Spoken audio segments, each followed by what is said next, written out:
Good afternoon, everyone. Country Flyboy here, and today we're going to get into the basics of Airport Design Editor. So, I'm assuming that you probably did not read the manual for Airport Design Editor when you downloaded it. It is a pretty lengthy document. I do recommend you at least read the first couple chapters of it after the install, where it talks about the basics and the anatomy of an airport, because you're going to need that. Now, I reference the manual quite a bit whenever I need to know something. So let's talk about the anatomy of an airport. What is an airport? Well, Flight Simulator, an airport is just that. It's an airport. It's a particular thing. So, real quick, an airport doesn't necessarily have to contain the following, although it usually does. It has a runway. All default flight sim airports will have a runway of some type. Believe it or not, that is not required. An airport doesn't have to have any of that stuff in Flight Simulator X unless you want it to. Now, when I make scenery, I make it the way I would want scenery to be, which is AI friendly, simple, but still looks right, stuff like that. I want to look correct. I want to function because I want AI. I want to have up-to-date approaches. So that's how I make my scenery. So in order for AI to make use of an airport, the following things need to be present. Runways, or at least one runway that is good for departure and takeoff, because you can set runways to be only takeoff or only landing. You need one for takeoff and one for landing, or one covering both. You need at least one parking spot, and you need a way that connects that parking spot to the runway. That's all you need for AI to use an airport. Only one plane's going to be using it. The more parking spots available, the more AI you can squeeze into an airport. Now, AI is a separate thing. That involves flight plans, but you want to have at least a few parking spots there so at least the user and the AI can use the airport. Now, let's talk about runways. Runways, if we double-click, we can bring up a property. Runways are runways. We can set runway information here, width and length you've already seen me play with. Surface, there are 20 or so surfaces. I think there's like 22 surfaces that Flight Sim X supports by default, and it's got different textures for each one. Except I think concrete and cement use the same texture though. But other than that, it's every single runway has its own texture. Not sure what unknown is. But you can set a runway to anything. However, note that, where is it? Water runways are transparent by default. They have no marking, or they don't support markings.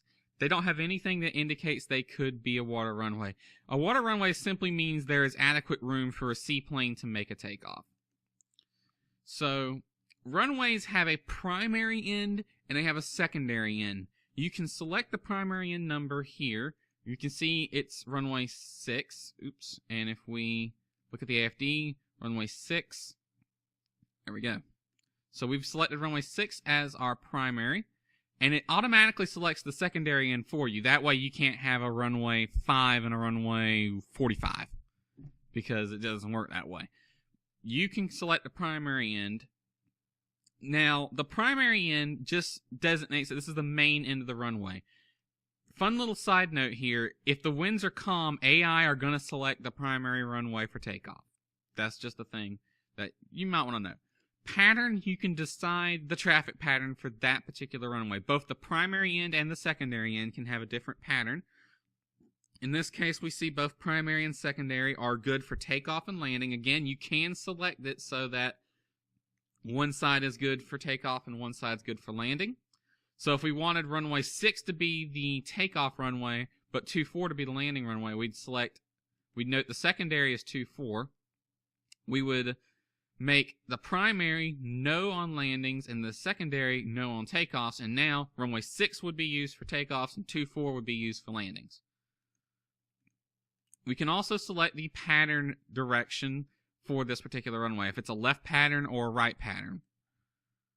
Markings, this is the fun part. Markings, there are several markings supported, but the different markings you can select here. So edge lines, That's pretty obvious. That's the edge lines on the runway. Threshold stripes, that's the piano keys at the end.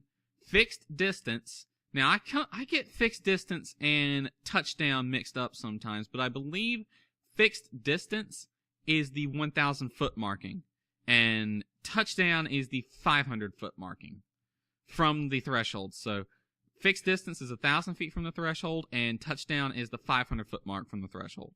Center line, that's pretty obvious, the dashed center line. Ident, that's the runway numbers. If you want the runway numbers to be visible, you need ident.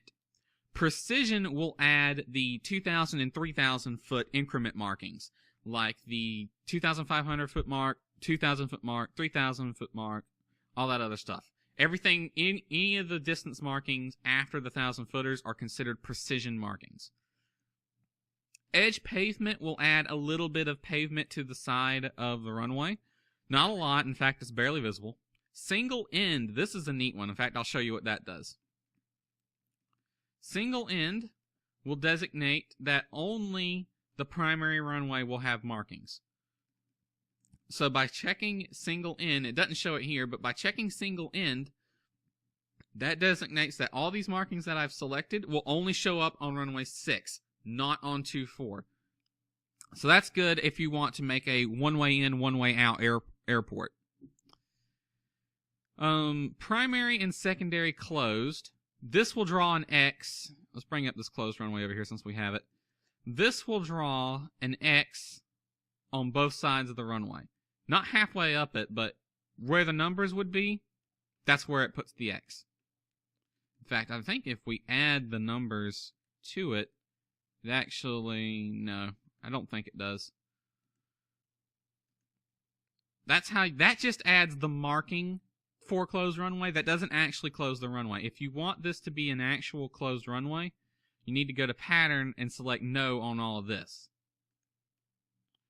That way AI or the user won't use the airport that runway. Now the other markings, primary STOL and secondary STOL, will let you add a short takeoff and land marking to either the primary or the secondary end. It'll just, the letters STOL will appear on the runway. So that's for short takeoff or landing aircraft. Now, the rest of these, alternate threshold, alternate touchdown, alternate fixed distance, alternate precision, landing zero ident, and no threshold end arrows. So, I'm going to make a display threshold on runway 24, which is the secondary. We'll offset the threshold by 500 feet. So these right here are the end arrows. These things right here. Not these are offset threshold markings, but this line with the 4 arrows just before it, that's the end arrow. That indicates the end of the offset threshold. If I don't want that to appear, I'll check that mark, and it will disappear. Note, it doesn't actually disappear in ADE, but it won't show up in Flight Simulator. Oops.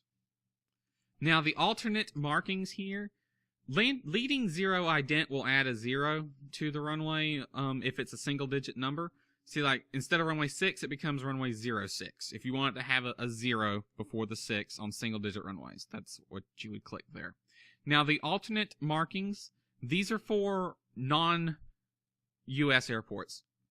If you go to airports overseas, like in the UK or some parts of Europe, they have different markings from the FAA standard markings.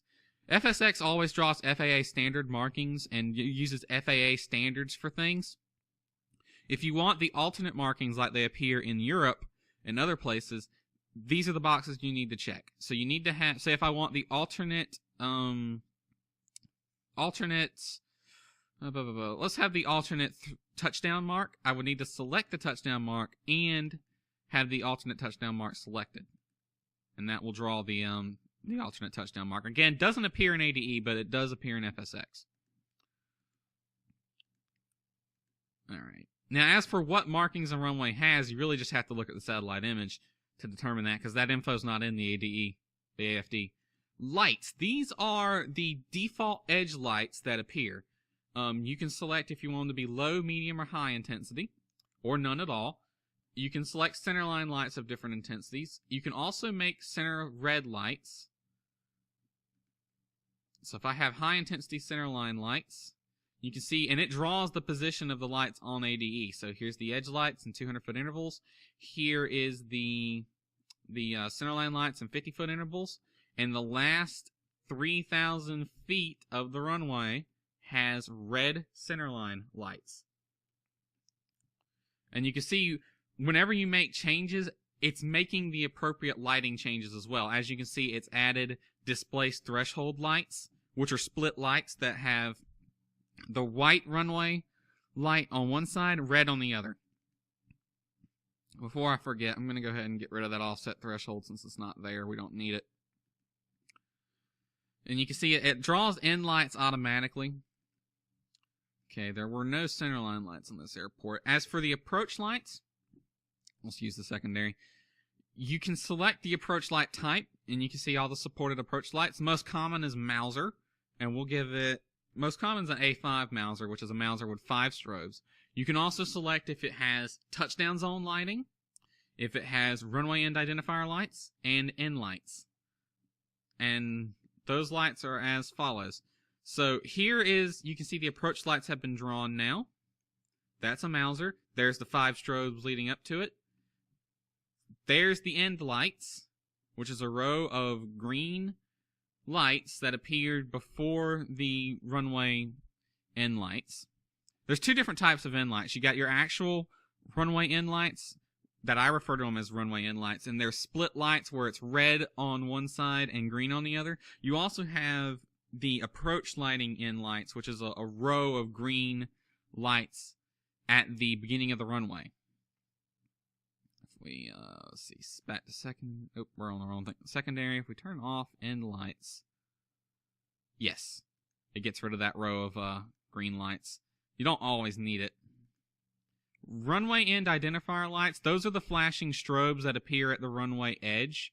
There's one there and there. They will flash in 1, 2, 3. They flash X number of flashes per minute, and they're white strobes that are omnidirectional. That's the runway end identifier lights. Touchdown lights.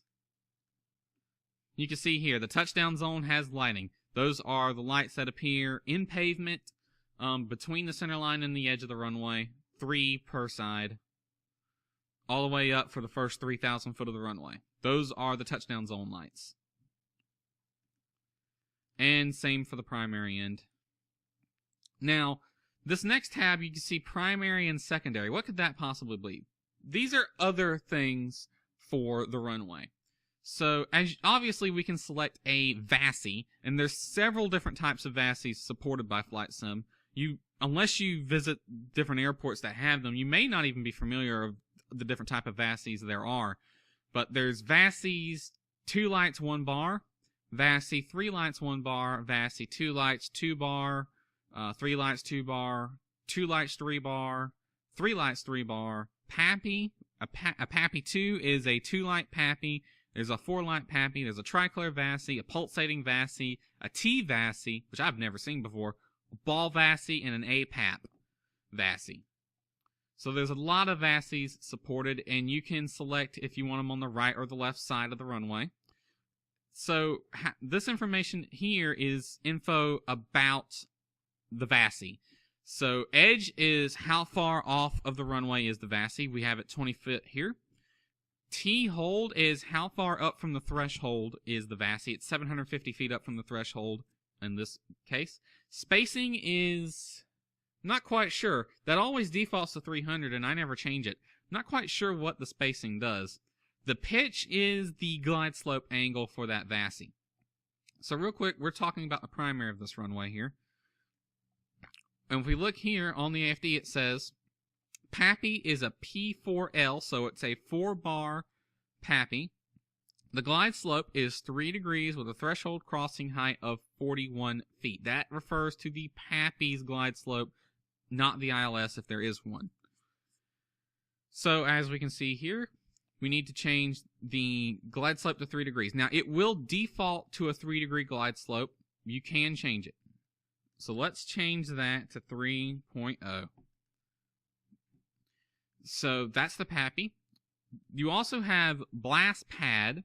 You have 2 options. You have the overrun, which is EMAS material, basically collapsible pavement.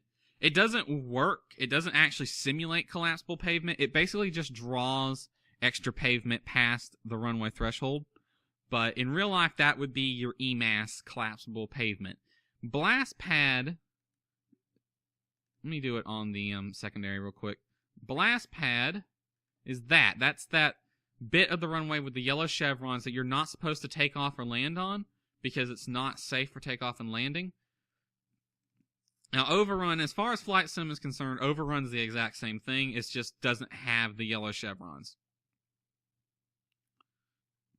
We can see there actually is a blast pad here. It's about 100, we'll say a 200-foot blast pad there. The bottom part here is the offset threshold, which we've actually already gone over when I showed it earlier. And that just offsets the threshold. By default, it's always going to draw the threshold at the end of the runway, unless you designate an offset threshold. And as you can see, if you designate an offset threshold, it will draw the appropriate lights by itself. But there's no offset threshold. That goes over stuff for runways. Now, the next thing we need is a taxiway. I'm just going to draw a quick taxiway here. Now, a taxiway, as far as Flight Sim is concerned, a taxiway refers to a taxi path that will draw pavement either side of that line. See how it drew a line right here? It's also drawing pavement either side of it. If we double-click that line, we bring up the properties of a particular taxiway. As you can see, we can select a designator. We can name it Alpha, Bravo, Charlie, whatever. We can change the type. There are 4 types of taxi paths. There is taxi, which is regular taxi path like this. There's path, which is the same thing, but it won't draw the asphalt. It won't draw the surface. You can see it gets rid of the surface. It still draws the markings, but it will not draw a surface texture. There's closed, which will draw a surface texture. Now, as far as Flight Sim is concerned, this is the exact same thing as a regular taxi path. Because even though it's designated as closed, AI and user airplanes will still use this. Don't ask me why. I guess they never got around to finishing that in the code. But yes, closed is essentially the same as taxi. I will show you how to make an actual closed taxiway, though. Vehicle is a taxiway that changes the markings. Lights are still the same, and so is the center line, but the edge lines will be different. They will be white, and they will also be different style of edge markings. And also, airplanes won't make use of this type of taxiway. Only default airport vehicles, like the little trucks that run around, will make use of these. Also, the fuel truck makes use of that, and if you're using Ground Services X from FS Dream Team, they also make use of this. That's the taxiways. Next thing is an apron. Now, an apron is nothing more than a polygon that is telling Flight Simulator, I want you to draw this particular surface texture here. I'm going to draw the apron real quick. And you can see the way I do that is I just select the apron tool here, and then I'm just clicking where I want the vertexes to appear. And I double-click the last vertex when I'm done. And voila, it has drawn the apron. Basically, this is telling Flight Sim, I want you to draw an asphalt texture everywhere here. So now it draws that texture there.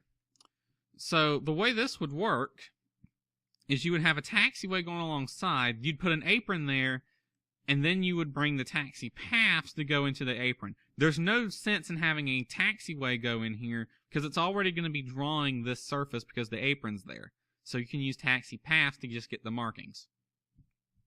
Real quick, I want to show you, if you select the apron and hit Shift, hold down Shift and tap O, you can make it transparent. That doesn't make it transparent in the sim, that only makes it transparent in ADE, so you can see the underlying image if you've placed one.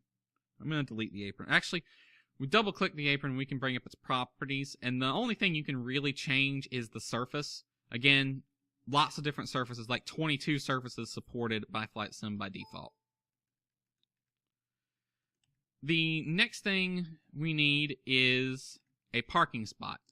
So to place parking spots, we select which type of parking spot we want placed. Let's go over them real quick. You got ramp GA, which can be any size parking spot for GA aircraft. You got ramp GA for small, medium, and large, which changes the size of the airplane that parks there.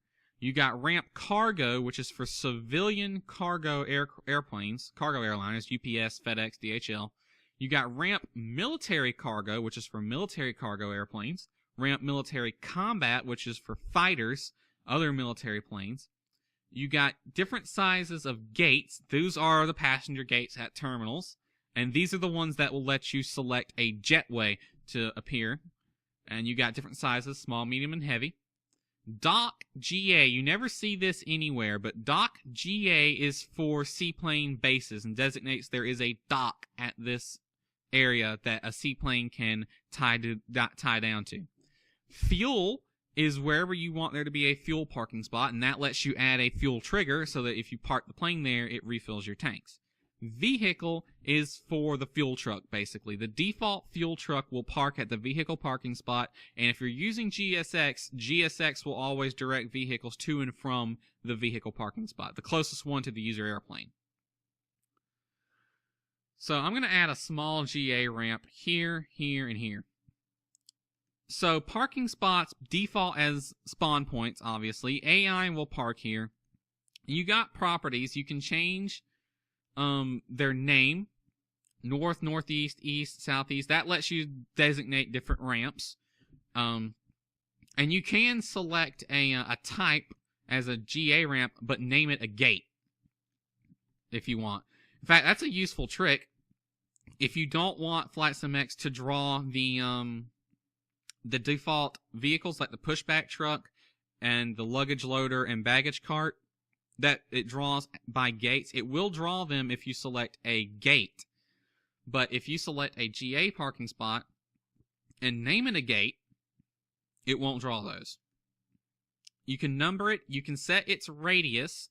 That affects the size of the plane that parks there. Now, the T offsets refers to the parking T. You know when you go to a default parking spot and you see it's got a taxiway line leading up to it that ends in a T? You can have 4 different T's on that thing. I will do one later to show you what that is. Now, pushback direction is not used by default, but it is a offset that is customizable in Flight Simulator. It's not used by default, though. But if you're using GSX, it will make use of something like that. Now, airlines, this is the interesting bit. This is the one that lets you select a particular airline to park at a particular spot. So you can select up to 4 airliners. Let's add Delta Airlines Regional Partners, Delta Airlines. Let's put Southwest Airlines and United Airlines. That you can put up to 4 airlines in one spot. You can also type a custom code. So if you wanted to say user,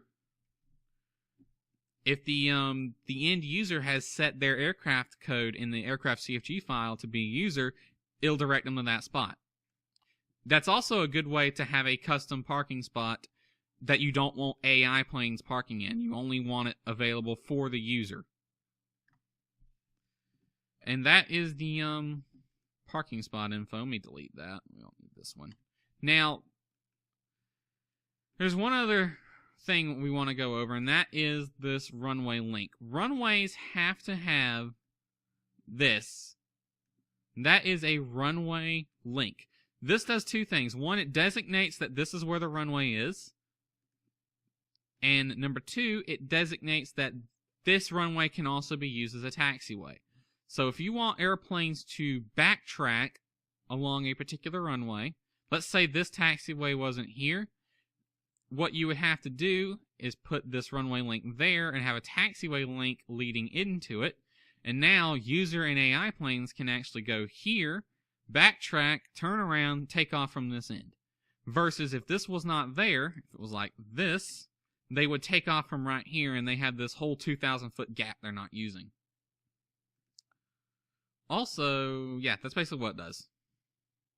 It has to have this, by the way. You can't skip that. Gotta have that bit. Now, actually, I should have kept that. taxiways have to be connected to the runway via a taxiway network.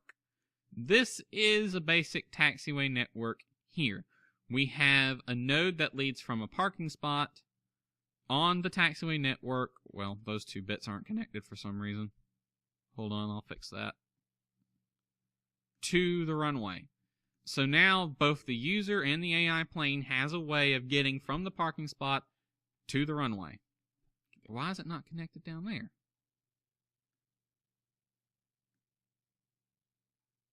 There. And if you want to know which taxiways are connected to a particular node, all you have to do is select that node and it will highlight the connected ones in white. Useful thing to have there. A few other things I want to go over, and that is boundary fence. You can select the size of the boundary fence. I usually go with medium. Clicking the boundary fence tool, just like drawing an apron, except it's only going to be in a line, lets you draw a boundary fence. The blast fence controls that red and white checkered blast fence that redirects things like jet blast and prop blast. You can draw one of them by default, just like drawing the boundary fence. Now, it's kind of weird in how it decides which way it wants to orient it. If you want it facing this way, towards the runway, but when you compile your airport and you see it's facing the opposite way, you can right-click and select reverse fence, and that will draw it the other direction. Now, this other stuff I'm going to get into later, but that covers the basics anatomy of an airport that you need. There are other bits that we'll go over later, but I just wanted to cover the anatomy of an airport that you absolutely need. We taught runways, taxiways, aprons, parking spots, fences, all that fun stuff. I want to go to the airport properties real quick. This controls the properties that appear on the airport's GPS and information page in Flight Simulator. Now, you were able to edit these, but for some reason they've made it where you can't edit most of the things here. You can change magnetic variation still. Traffic scaler, I don't really know what that does, nor do I know what test radius does. Nor do I know what major and minor versions do. I have no idea what any of that stuff does. But as you can see, you used to be able, anyway, to change the names and whatnot. You still can if you know how, but it's a little bit more finicky. Services lets you control what services appear. Like if you bring up the airport info page on the GPS, it'll show you these services. Now, note the ADE said they had 100 low lead and Jet A1 Plus available. We want to check and make sure that is here. 100 low lead, correct. Jet A Plus, right here. It is selected. So these are the different fuels that Flight Sim supports. Avgas 73, Avgas 87, Avgas 100, Avgas 130, Avgas 145. So, curiously enough, aircraft in Flight Simulator only support 2 different types of fuel, even though the scenery has entries for several different types. The MO gas, that's basically automobile gas. So the Piper Cub, for example, is a plane that is certified to use automobile gasoline, and that is designated as MO gas. Jet, you got your different types of jet fuels. That's how you change airport properties. Other than that, that is pretty much it as far as basic airport anatomy is concerned. Hope you enjoyed it, and next video, I promise, we'll actually start editing things. See you then.